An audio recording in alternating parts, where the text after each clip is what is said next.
Hello, I'm Karen Golden Oronte for Living Histories at the Cohasset Historical Society. Today I am with Mary Hartshorne. Good morning. How are you?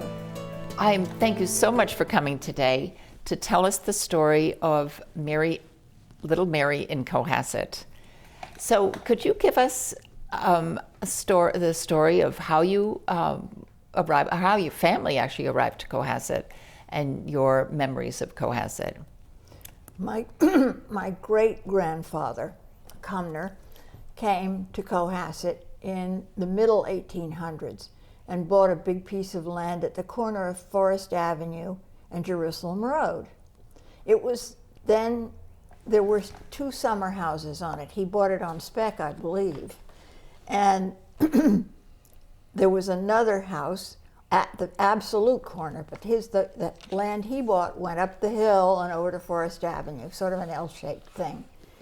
Then my grandparents bought the corner lot, which had a house on it.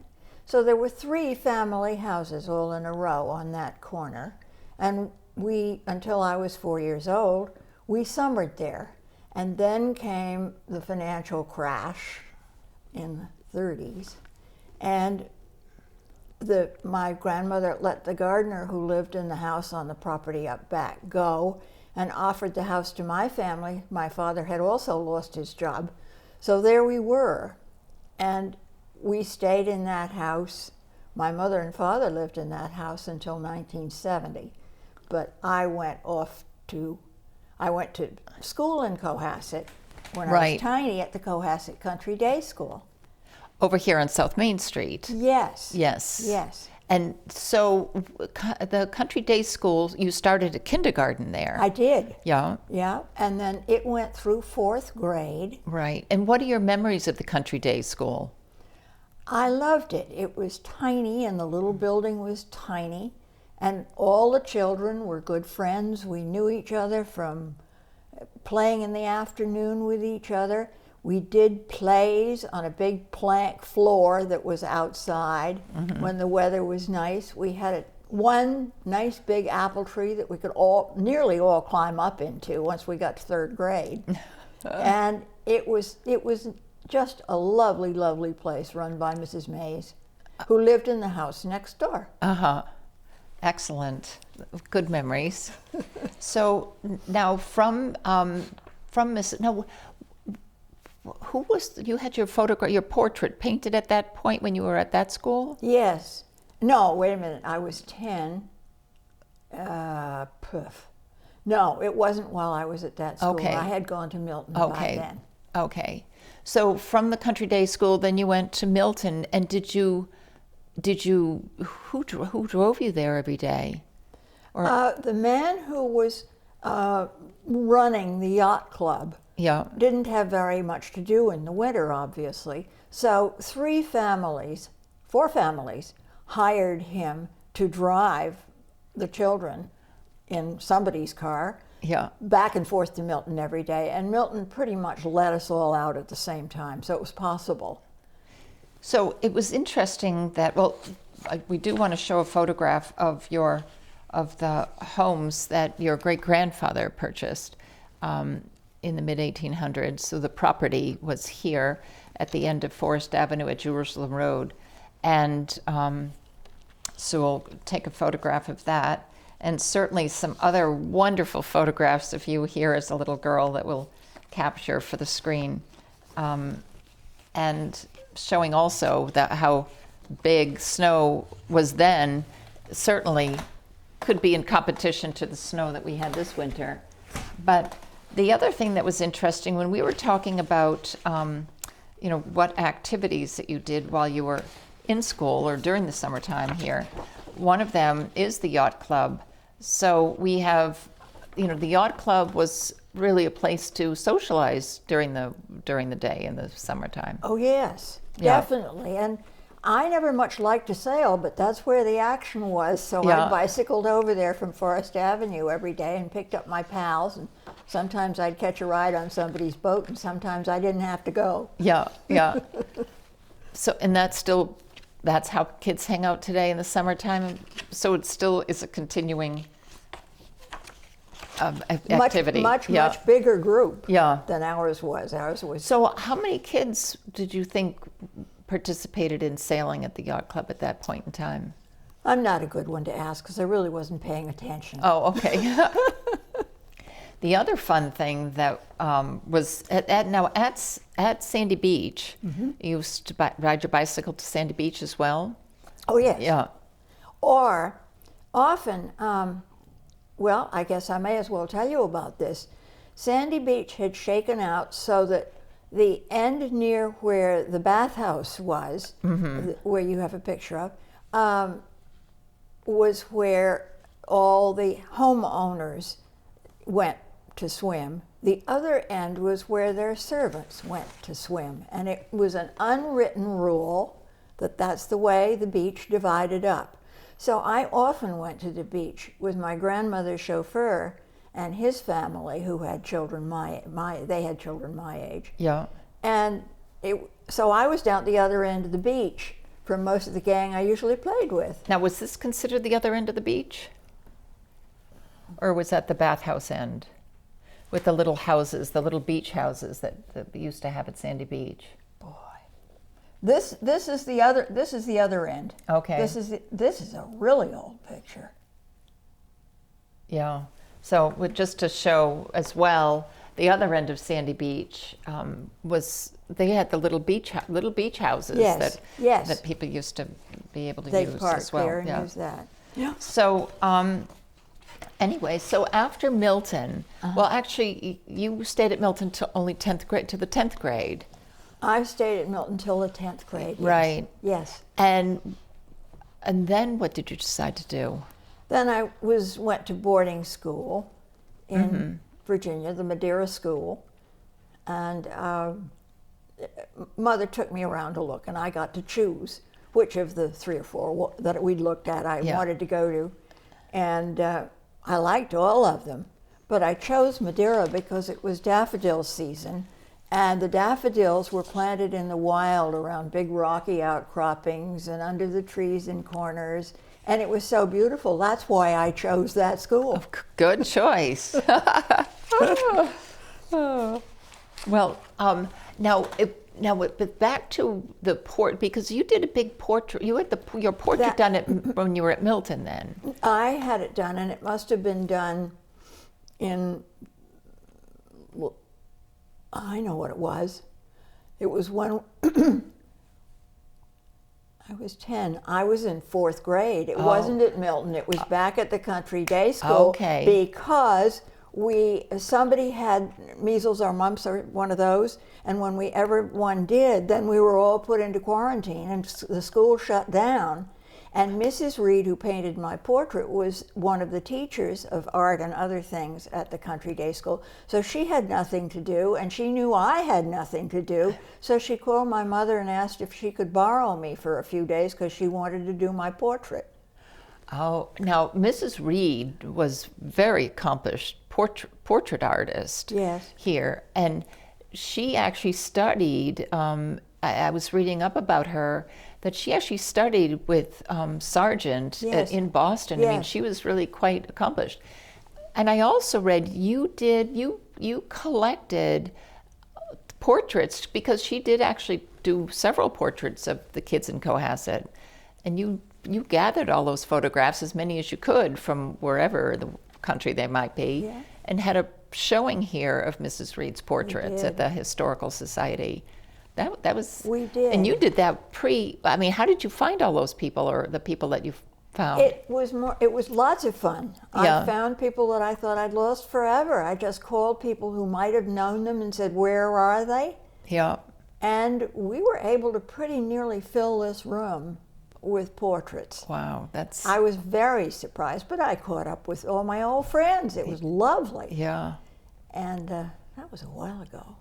20 years ago. But They're mostly all gone now. And that's nice to recognize her talents as well. I mean, she was very good. Yeah. But she was a natural. Yeah. Now, so after graduating high school, then what did you pursue? I went to junior college. Yeah. Briarcliff Junior College in New York. Mm-hmm. And then and then after you no, the fun thing is after you graduated college, your dad gave you what I found a picture. Oh, you did? Oh, what fun. I found a picture, but wait a minute. You don't want to see it now anyway. Well, I just want to show everybody, this was a Hillman Minx. Yes. Which was, actually, they were English cars. It was a fun vehicle. So we'll have to. They small, tiny, and mine was black. Yeah. And there I am climbing out of it right there. Oh wow, yeah. These are fun That's cars. heavy. Yeah. So we'll have to take a picture of the Two-door. of the wonderful two-door that you ended up driving into the city, into Boston to work, which was not the highway then. We didn't have the Route 3 to get to the Boston. Way. No. Yeah. So after now at some point after Briarcliff, you were in New York. At which point were you in New York and you decided to go to New York and work there? Well, I went after Briarcliff. I thought I wanted to stay in New York, work in New York. I wasn't qualified to get a job because I wanted to be an interior designer, and I had no training in that. And so I went back to Cohasset to live with my family till I could get a good job in New York. And in the meantime, I worked with an interior designer on Newbury Street in Boston for 3 years. And then I worked at the Payne Furniture Company so I could learn about furnishings. And then I went on, and all the time I was doing that, I was going to New York about every 6 months to check out and see if there were any jobs I could fall into. So after I'd done that, I had suddenly developed, my uncle said, I know the fellow who runs the Parsons School of Design. I'm going to call him and see if he can find you a job. And he did. Nice. At the fanciest, biggest, most beautiful decorating firm in New York at the time. And it's still pretty big. Macmillan is still going. Absolutely. And that started in 1920. And the fact that it's still going strong is really remarkable to show how it's classical established design. It is. You know, and Macmillan, Mrs. Macmillan, she did Marshall Field's house, she did Henry Ford's house. I mean, they weren't just doing places on Park Avenue. They were around the country, which is really, that had been an immense amount of experience. It was. Yeah. Just the footwork of all of it to get it all together. I finally had to leave because the strain was too hard for me. Yeah. Physically and mentally. Yeah. So I worked for an antique dealer for a while on Madison Avenue after that, which was a cushy job. Yeah, but that's nice too, be around the. And so then how did you, after you finished how did you meet your husband at that point then? A friend of mine who I had traveled with before broke her engagement, and her father said, I'll send both of you to Europe for as long as it takes to get my daughter feeling better about this whole breakup of her possible marriage. And you girls just enjoy yourselves. So we went in March to the edge of the Mediterranean, and we went all the way around the Mediterranean Sea for about 3 months. It took us stop, one step at a time. We had such fun. And when we came back, we said, okay, we're just going to find jobs, good jobs, and keep on with that. So that's what we did. We went back, we found an apartment in New York, good jobs. And then, So then how did we meet my husband? Yeah, we did because we decided when we were living in New York that we needed to have friends and meet people. So we invited everybody who we knew in New York that we'd gone to college with to a big party at our apartment. And John came with somebody that she knew. So that's how I met him. Nice. Yeah. That was very nice. Yeah. So then you dated. Now I've mixed up one little thing, which is that we decided to go to New York instead of going back to our old jobs just at the time that I had found a job. Oh. And she came along and she found a job right away. So that's how when we went to New York, that's how we made it work. Good, because you need a job to pay that rent in New York, that's for sure. Indeed we did. Yeah. So now, John, where was John from? East Orange. Oh, okay. New Jersey. So now you dated John. Yeah. And then you then you got married. Then we got married. And you married here in Cohasset. Yes, but Yeah. we just came for the weekend and got married. And Yeah. then we went right back to an apartment that we got in New York. And you continued living in New York? Mm-hmm. So how long did you, you were in the city? We were in the city for 9 years, 10 years, something like that. And then we'd had 2 children by then, and they'd reached school age. We were in a rent-controlled apartment, which you probably never heard of. Yeah, those are good. Those are good if you find. I don't think they existed. They don't exist anymore, and that one fell apart. We lived in it wasn't rent-controlled anymore, and we had 2 children who had to go to school, so there was no way we could stay in New York. So we looked and we moved to Bronxville, New York, which is a very good place. Short commute for John, and we lived there 1968 until 1989. And then you returned to Cohasset. And then my mother and father had both died, and I had inherited the house, and John was about to retire, so John said, we'll go to Cohasset. And I said, oh, no, we won't. I left there. It took me years to find a job so I could go on out of Cohasset. And he said, let's try it. I'll give you 2 years to find something better. I couldn't. I didn't. And of course, he was right all the time. So then you moved to Cohasset with a smile on your face. Absolutely. And it was just perfect, because here we were with built-in friends and lovely place to live, and we've enjoyed living here enormously. And then you got involved with the Historical Society as president, which was really... It was foundering at that point. Anybody who'd stand up and say, I'll be president, was picked up. And so then what else did you get involved with when you came back? Oh, bits and pieces, but nothing so much as the Historical Society. Yeah. I really, really loved that. And then Garden Club. Yeah. The Cohasset Garden Club I've been part of, and I was president of that for a couple of years. And that took a lot of time and fun, and I still belong to it. But those were really the 2 main things. Yeah. Being a part of the Historical Society is fun. I mean, it's interesting to see old photographs of Cohasset and listen to stories you can listen to stories from the 70s and 80s.